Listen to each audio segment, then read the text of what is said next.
In this problem, we're going to look at the application of a linear function to a real-world setting. The rental cost of a 20-foot recreational vehicle is $129.50 plus 15 cents per mile. We want to A, find a linear function that expresses the cost C as a function of miles driven M. Part B, determine the rental cost if 860 miles are driven. And in Part C, determine the number of miles driven if the rental cost is $213.80. In Part A, we're looking for a linear function that expresses the cost in terms of the number of miles driven.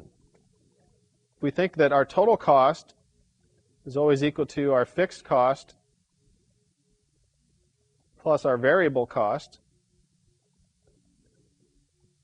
we can look back at the problem and determine what our fixed costs are and our variable costs are to get an equation or a function for our total cost.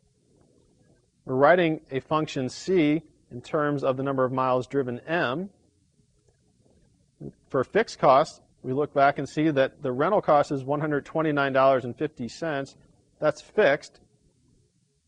So we'll write 129.50 plus there's a 15 cent per mile charge in addition to the rental fee of $129.50. So we'll write plus 0.15 times M, where M is the number of miles driven. So our cost function is C of M equals 129.5 plus 0.15 times M, and this is cost in dollars. For Part B, we're going to determine the rental cost if M is equal to 860 miles, as we need to evaluate C of 860. So it'll be 129.50 plus 0.15 times 860. If we evaluate that, we get 258.50. So the rental cost for 860 miles is $258.50.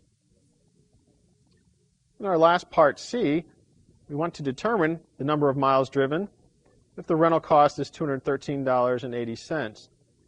That is, we need to solve C of M is equal to 213.80. So here we know the cost, and we're trying to determine what the value of M is equal to. So we have 129.50 plus 0.15 M must equal 213.80. We'll go ahead and subtract 129.5 from both sides. Get 0.15 M is equal to 84.3. Then we divide both sides by 0.15 to get M is equal to 562. So if the rental cost is $213.80, the number of miles driven was 562.